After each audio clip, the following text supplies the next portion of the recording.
All right, we now welcome on a very special guest, the first of the Three Guys Talking Ball podcast era.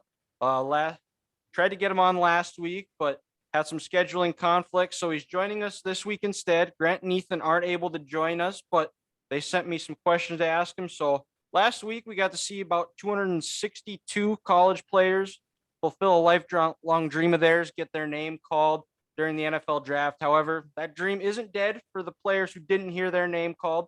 Most teams sign about 15 undrafted free agents every year. Our guest today didn't get to hear his name called in the 2017 draft. He used that disappointment, though, to motivate him and prove every team that passed on him it was a mistake. He signed with the Broncos after a stellar career at the University of Michigan. Go Blue. He played for the Broncos from the 2017 to 2020 season. He's now a father, real estate agent, and runs his own sports academy where he trains athletes in the Denver area. He's the pride of Alliance, Ohio, Dymonte Thomas. Hey man, how you doing? I'm good. So, a little bit of a backdrop of how Dymonte and I got to know each other. This was about 3 years ago in 2019. I was down in Cabo at a bachelor party. Dymonte was also there. We were staying at the same resort, and he was playing volleyball, I believe, with a couple of the people from my group, and just got to talking, figured out he went to Michigan. We probably talked. I was under the influence of some beverages, and we probably talked for about an hour. So reached out to him a couple of weeks ago, and we were finally able to make this happen. So I always like to ask a hard-hitting question first, Dymonte. Who do you hate more, Ohio State or Kansas City Chiefs? I'll say All right, not even a thought there. So it was good to see them finally get a win over that awful no. team this year. Finally. Finally, yeah, it was a it was a it was worth the chewing glass for 4 hours to see them finally get over that hump. But so, like I said, you grew up in Ohio. Were you an Ohio State fan growing up, or did you not really have a team?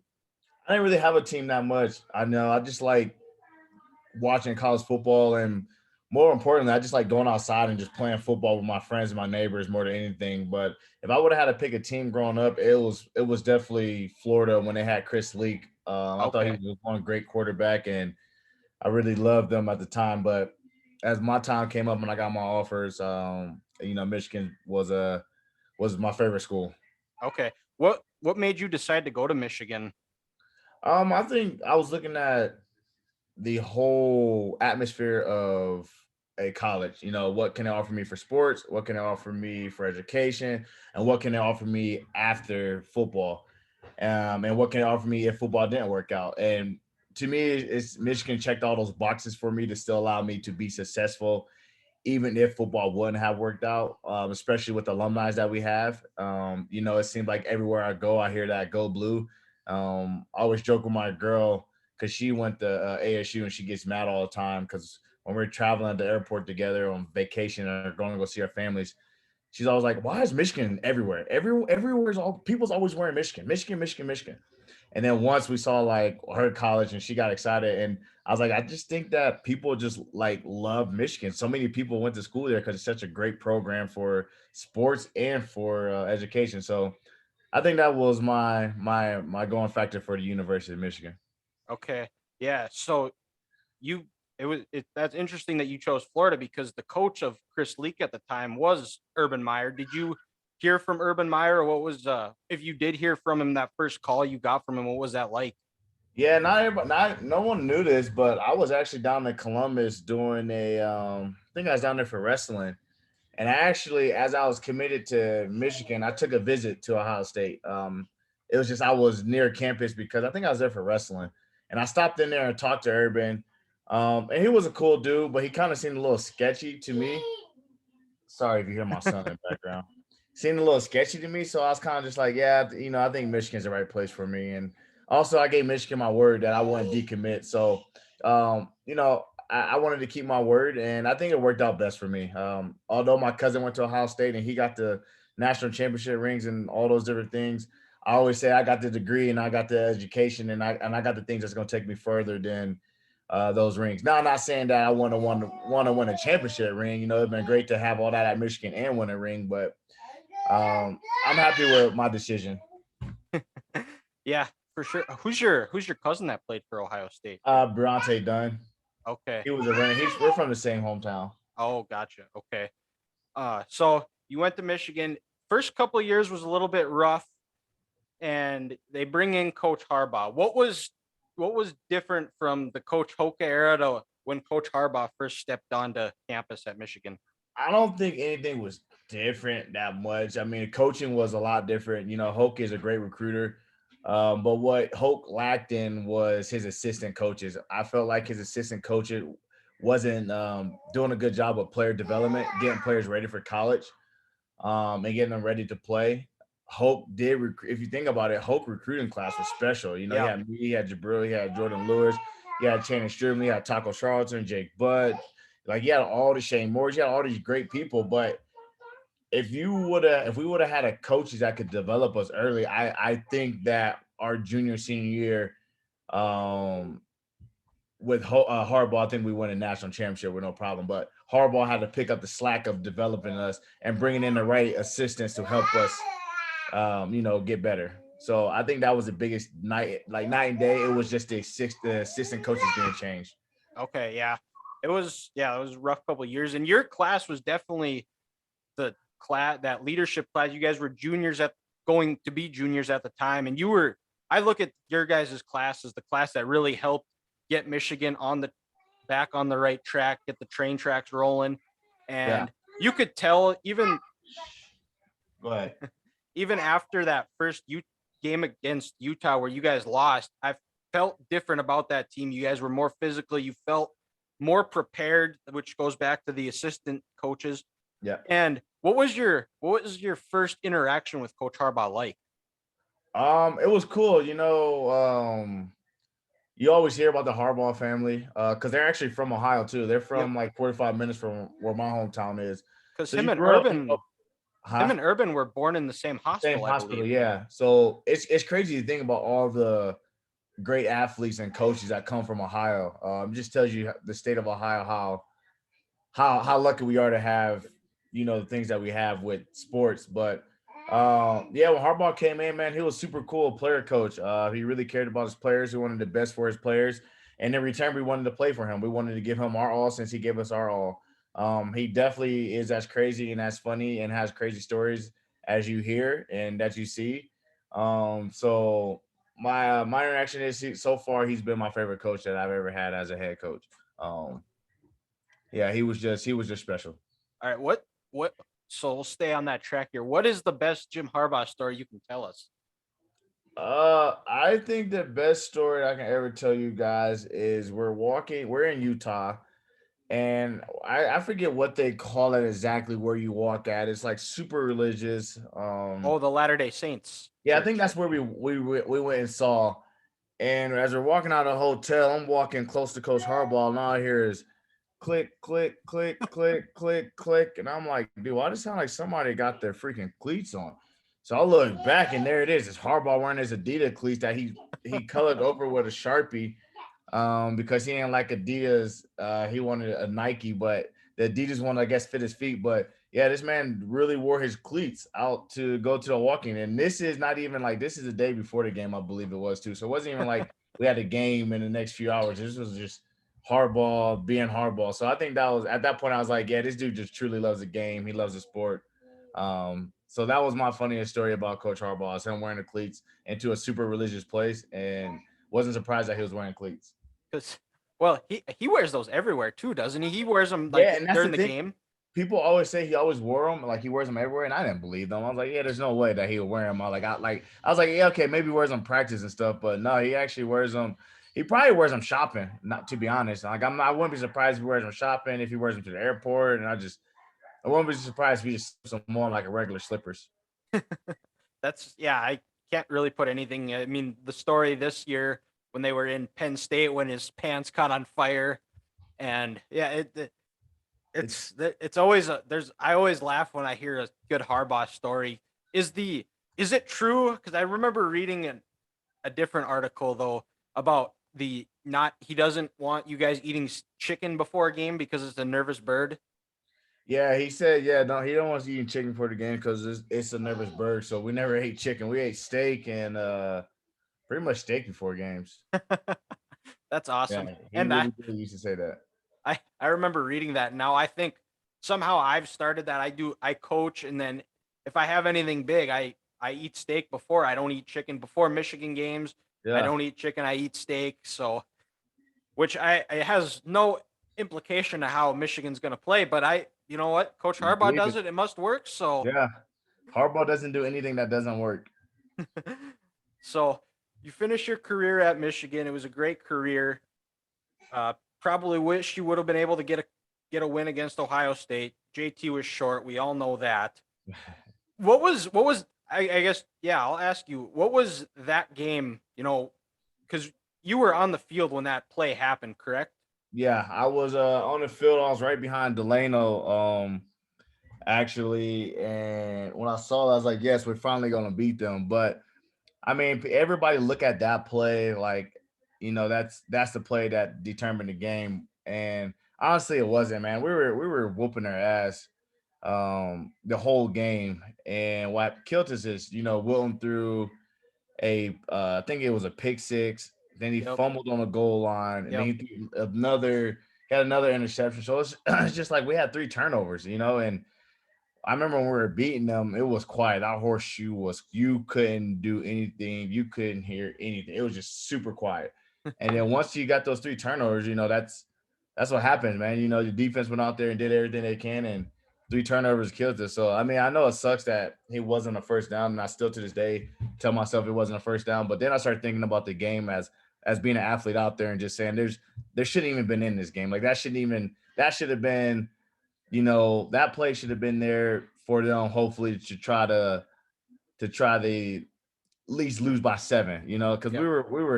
we were up a lot, but it is what it is. I always tell people if we had Jake Rudock as a quarterback that year, we beat them, and I think we win a national championship. I I've also been in that camp. I've said that for a long time. I said you have Jake Rudock because at the end of that 2015 season, boy was he cooking with with Darbo, Chesson, Grant Perry, all those guys Yeah, cooking. You get another offseason together and then just developing that chemistry.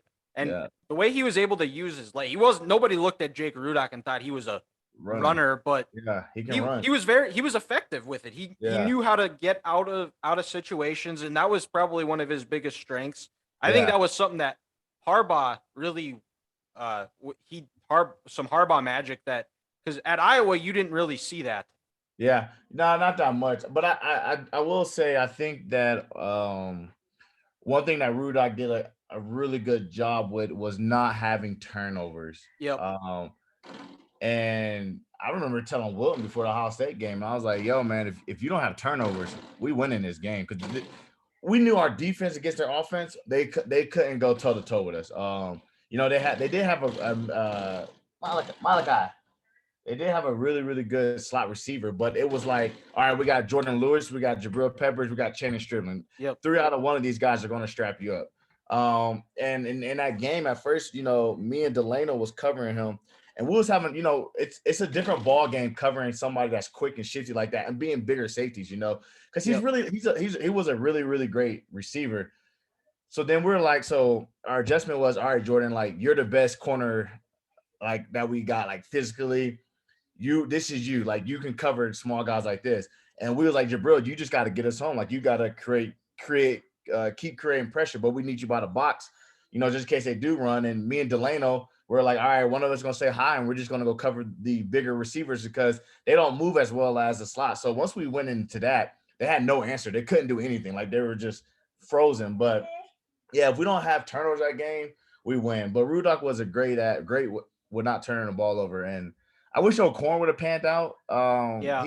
He came in, and he came in with all the the confidence and the cockiness that you would want from a quarterback. But he just I don't know what it is. I mean, he had such a great year at Houston, and Yep. he get to Michigan. Then I'm like, oh yeah, like Rudock gone, O'Corn gonna come in here. We about to ball like he a true dual threat quarterback, and then he just never panned out. So Yeah. I think it was just a mental thing with him because I, it I think it I think he peaked. I think some athletes you get to that peak Yep. and you get comfortable and you think you're better than what you are. I think if he would have stayed humble, stayed hungry, stayed motivated, and wanted to be the best rather than I had that good year at Houston, everybody should know me. Like I feel like that's what hurt him is he felt like he's arrived. Like he felt like he was the guy, he was the man, and he thought that when he came to Michigan, he was just gonna start. But to be honest, Michigan hasn't had a great quarterback in years, man. Like even the Yeah. quarterbacks that we have recently, they're good enough to do the job.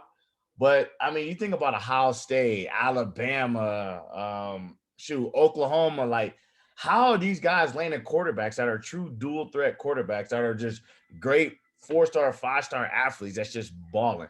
Now, I think that young guy that we got, I think he's gonna be McCarthy. a great quarterback. But my biggest concern from him is what is his size going to be? You know, like you Yeah. want some type of size as a quarterback, but I mean, you think about all these national championship teams that win national championships. The one thing all of them have in common is a dual threat quarterback, Yeah. and we seem to always either get a quarterback that's either really good at running and not passing, or really Uh-huh. good at passing but not running. It's like we can never find both. Yeah. Well, that and I think some of it might be too is just what they have behind them, where they don't want to use their legs because they know what's behind them, and Yeah. it's not exactly there. But we'll move on a little bit. We talked about probably the most disappointing game. What was the most memorable game you had at Michigan? Indiana, our senior year, the snowstorm came Oh, out. yep.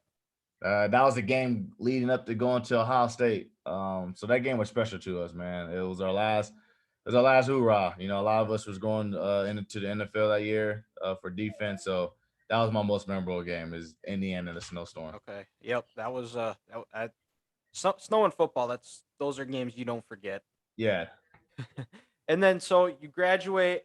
What was your draft process like? Did you go? I know a lot of players they go down to Florida or California to train. Did you go move anywhere to train, or were you Yeah, I stick was in around? Cali. I was Okay. in Cali at Exos, at Carson. I was there, and then I kind of I want to say I got homesick, but I got all my guys pro day started coming up, all the guys I was training with. So it was like me there kind of by myself, and I was like, I don't like this. Then I ended up coming back to Michigan and training with one of the guys. His name is Jim, and he got me right.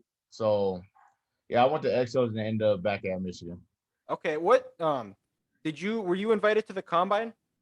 Nah, I thought I was gonna get an invitation, but I never got one. Which I mean, I always say like things work for mysterious ways. I don't think I would have ran a super fast 40 at that time because the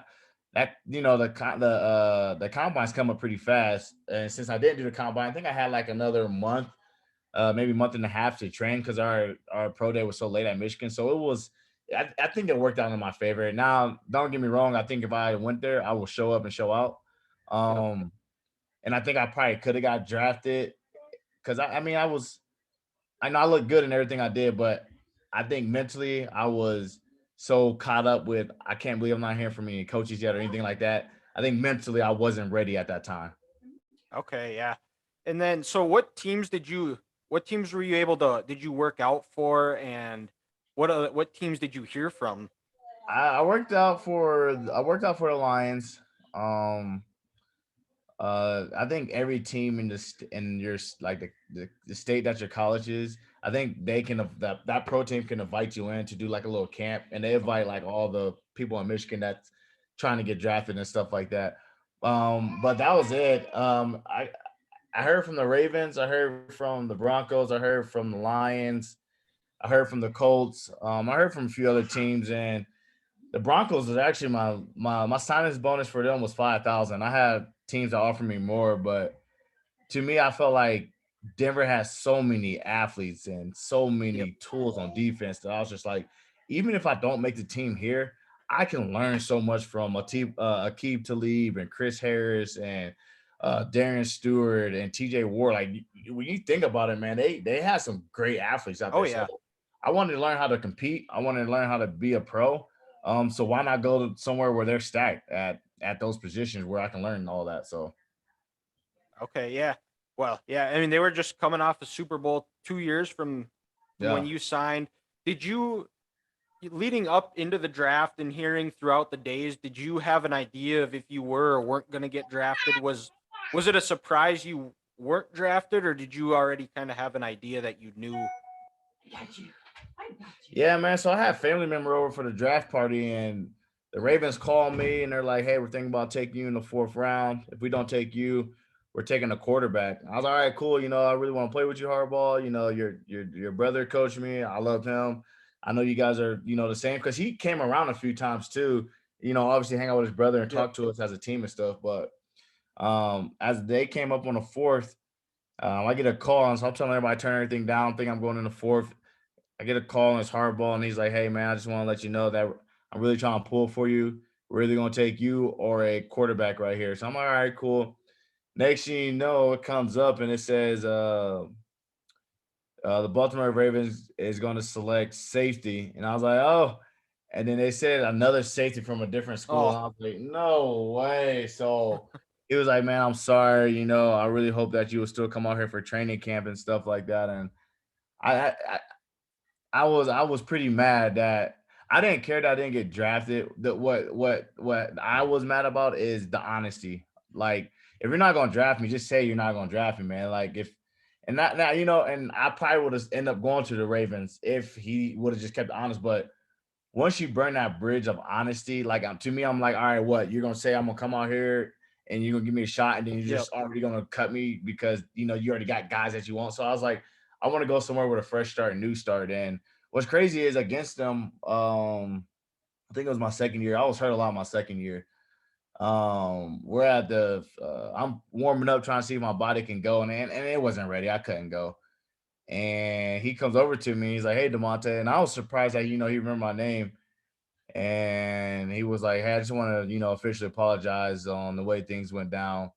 It was like it had nothing to do with the player you are. I watch you on film on special team. I think you're a hell of a player. I think you're a great player. Just unfortunately, some things I just can't control. And at the time, I didn't like. At that time, I understood. Like, I get it. Being playing there in the NFL, I know how it's a big business. But when you're a college athlete, like, you don't understand that. But he apologized, and we shook hands, and it was cool. So after that, my hatred for him was over. I was like, he's a cool dude. He's a good guy because he remembered my name, and two, he remember what happened. So it was cool. Yeah, that's definitely a cool story. Glad you guys were able to bury the hatchet. So what other teams did you have offers from after in the undrafted period? Um, Obviously Denver and the Ravens, the Colts, the Lions. The Lions DB coach really likes me. And I can't remember exactly who else. Kind of after my agent handled everything for me. Okay. And he's the one that said, "Hey, let's go to Denver." And then that's when I got on the phone with Denver and stuff. But he was telling me, like, after I did my pro day, a lot of the coaches started calling him because I ran a fast forward that looked good in my drills. Because everyone thought I was slow. They were like, we think he's slow. We think he's slow. And then when I ran a 4.45, they were like, oh, like, he can actually move. Like, and I've always been fast. I've always been a 4.3, a 4.2, 4.3, 4.4 guy. Um, so it was. I remember running in and the coach hearing coaches say, "Oh, wow, who is that?" Because I looked it smooth. So, Yep. but those are the teams that I had. Gotcha. And then, so you got the call? Did you get the call from John Elway then, or was it Honestly, the? I don't even remember. I don't know if it was Elway or the head. I think it was a safety coach. Okay. I think Mark Robb called me and was like, "Hey, man, we really want you to come be a safety for us.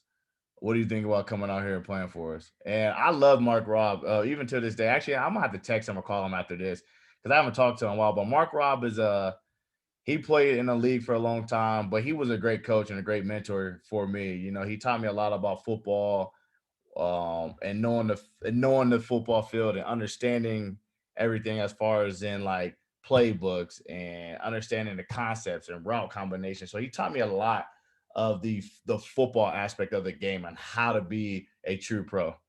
Okay. Yeah, for sure. What did you have a lot of interactions with John Elway, or when you were in Every Denver? once in a while, What was he like? What was he like? he was cool. I like John Elway. I never had a problem with him, but a lot, I'm from Ohio, so a lot of people hated him because of what he did Oh, to the yep, Browns. yep. So I just brought that up to him. I was like, I'm from Ohio, and I was like, my grandma wanted me to tell you this, that she still hates you to this day, and he just starts laughing. But you don't really talk to you don't talk to him that much because he's always doing something or you're always doing something. But the little times that you had to talk to him, he was a good dude. He was a good guy. I never had a problem with him until he decided to cut me, and then I was pissed at him. But it's a business, so I get it. Yep. But yeah, he was a cool dude.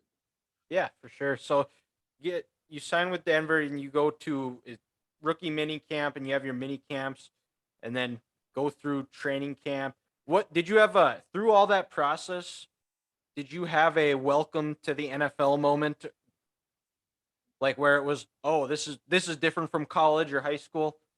Man, no, I was so geared in and focused and pissed off that I didn't get drafted and the way that things went down with the Ravens that I just put my hard hat on and just went to work. Like I didn't think anything outside of just being the best I can be on this football field and doing that. I think it didn't hit me until I think it was like the end of my first season where it finally all sunk in. I was like, dang, like I'm actually, I'm in the NFL. Like this is what I live for. This is what I dreamed for years. So it took a very long time for it to settle in. Okay. What was that like running out of the tunnel for the first time, whether it be preseason or in the regular? So what were the type of emotions you had when you were able to run out of that tunnel on an NFL field for the first time? To me, it was just the same. I've been playing football since I was 5.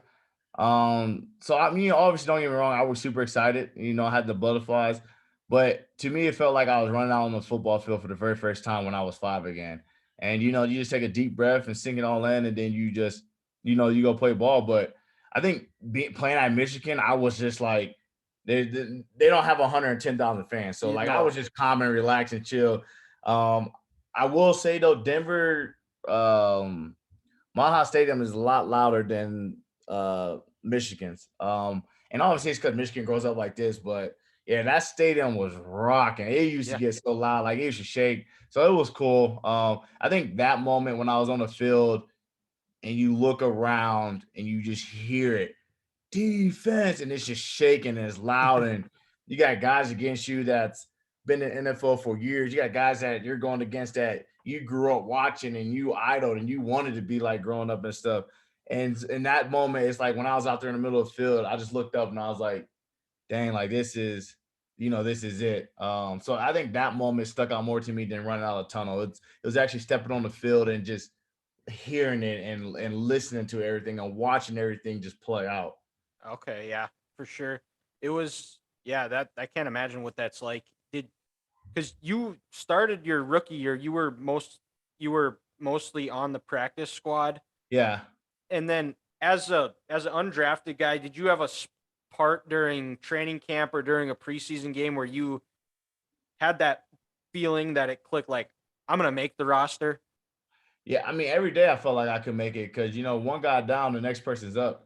But that year we didn't have that many injuries. Everyone was pretty healthy, and then at the end of the season, the coaches wanted to see what you can do. So the last 3 games, they allowed me to play, and I have fun. I made some good plays, and obviously made some like small minor mistakes. But the one thing I did was I played fast, I played hard, and I ran around with like a chicken with a head cut off. I was just trying to do everything. So that was pretty fun for me. Yeah, that's one thing I remember I always liked about you when you played for Michigan is you always seemed to be in the right place. You played your ass off. It was you and you always, if you made a mistake, you did it going 100 miles an hour. So, and I don't ever remember screaming at the TV, "God damn it, Demonte, what are you doing?" Well, you may not have, but my dad definitely did. He's my biggest critic. He's always calling me or texting me. He texts me during the game. What the hell are you doing on this coverage? What coverage are you in? I'm like, what, Dad? What does it matter? Like, the play's over with. Yeah, he used to be the biggest critic. So I'm glad you didn't yell at the TV. Yeah. Well, tough love. That's what dads are for. Yeah. And I'm sure now that you're a father, you'll be, as your son moves up the ranks and starts playing, you'll be the same way. Oh, I'm gonna be on his ass for every little mistake that he makes. Well, you got a lot to live up to. So Exactly.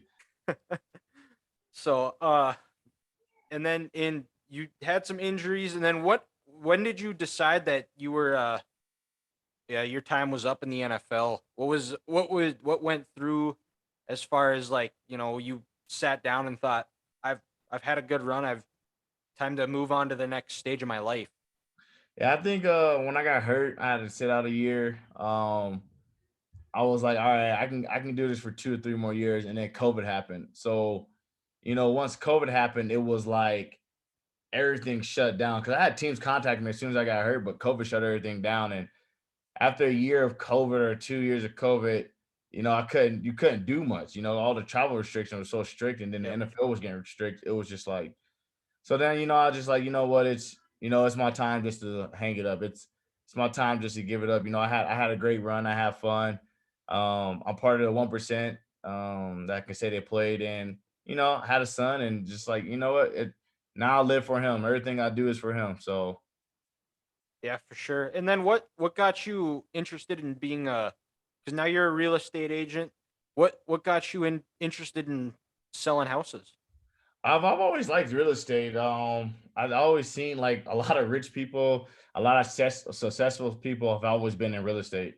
So one day I was just sitting here and I was like, I was playing Warzone all the time, and I woke up one day, I was like, I can't let my life become this. I had no money coming in.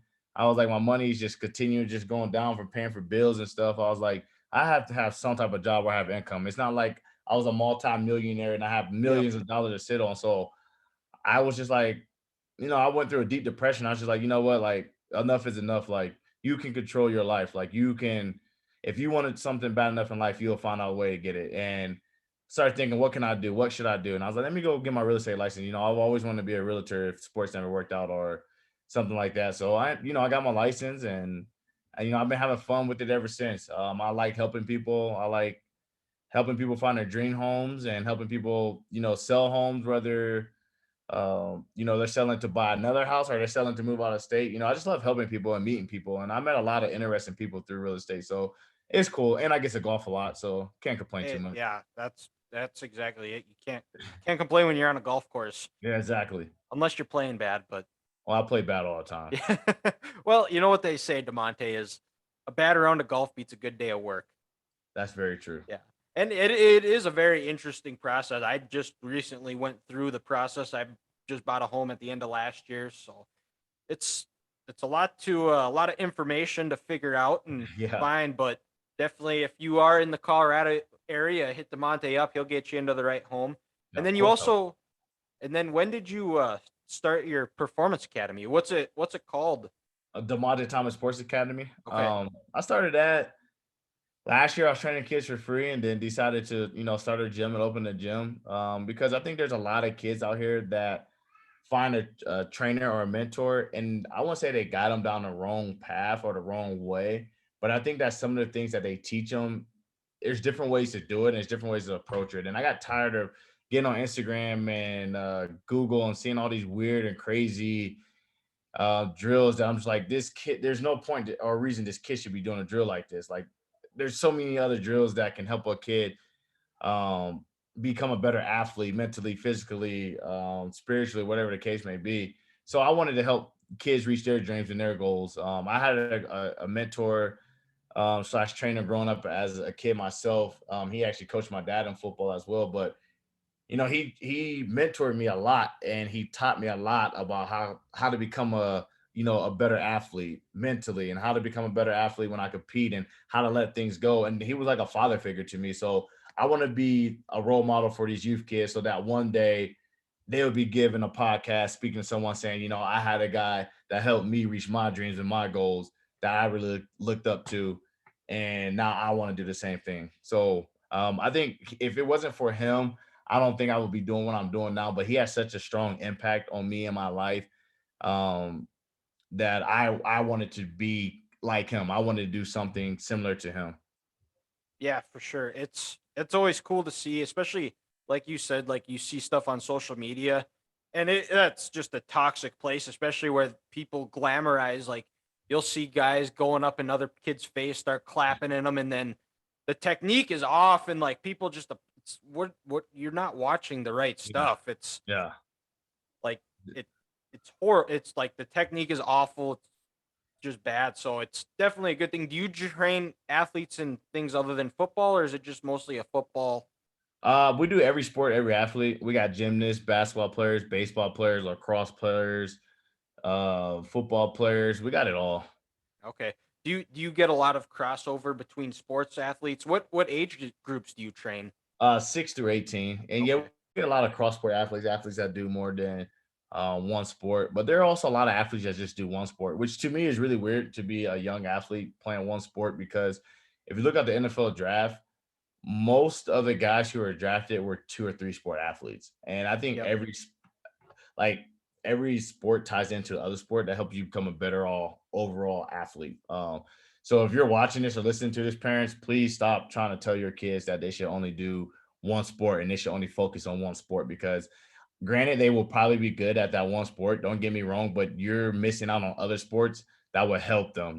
Wrestling is my favorite sport that helped me become a better athlete overall, especially mentally. You're pushing your body each and every day in that weight room in 105-degree heat type of room, and you're pushing people your size and you're getting your ass kicked every day. That when I stepped on the football field, I stepped on the baseball field, even in life, it was just like nothing was harder than that. I can get through anything because I got through that. And so definitely, if you're one of those parents that trying to make your son play just one sport or daughter play one sport, let them play mini sports. I got one athlete. He's one of the best athletes in my gym.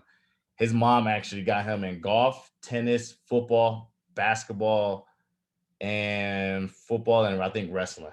And Oh, that's he good. kicks. And he's by far one of the best athletes I have. Overall, just I can tell him do something, he just looks incredible. And it's Yeah. because he does a lot of sports. Well, that and I think it helps them develop mental toughness as well. Yeah, Where especially when you're playing golf, you can hit a great shot. Your next shot, you just duff it 3 feet in front of you, yeah, and just developing that mental toughness where you can get over it and just move on to the next play if you make a mistake, things like that. So you also played wrestling and yep, baseball? Okay. yep. Well, and going back to wrestling, when went to NDSU, I remember in the dining center, I'd go watch wrestlers. They'd go up and they'd pour a little bit of chocolate milk. They'd swish it around their mouth, just so they get a little bit of taste of it. Like Yeah, wrestling, yeah, physically, but also where you have to watch what you're eating and you cutting weight like that. That's one of the most mentally yep. tough sports you have to have. Be Discipline. Yeah, yeah, exactly. So that that's a very great uh perspective, and it's awesome that you're doing that and getting kids involved and just opening them up. And yeah, and you're it builds a team through high school. I know in North Dakota where I am, most of these schools are pretty small, so you Yeah, see a lot of kids playing different sports because there's a lot of good football players that can help out the track team yeah, throwing or bringing bodies in football like that, and it just gets you a better bond with your teammates and classmates throughout every sport. yeah, exactly. So I think that's where we'll wrap it up today, and I'll give you a chance to let you plug your socials where people can find you at and get in touch with you, whether they're buying a house, if you want to train with Demonte. So Yeah, you can just reach out at my email at my first name at DYMONTE at bswrealestate.com. If you shoot me an email, I'll definitely reach out to you and help you in any way I can, whether you want to become a realtor, whether you're looking to sell or buy or invest in a property, or maybe you want to start your own gym, or maybe you already do and you want to ask some questions about, training athletes. Just reach out. I'm like an open book. I'll answer any question that you guys have. Appreciate you for having me, brother. yeah, no doubt we'll have to get you on again at some point. Thanks, Demonte. Yep. You have a great day.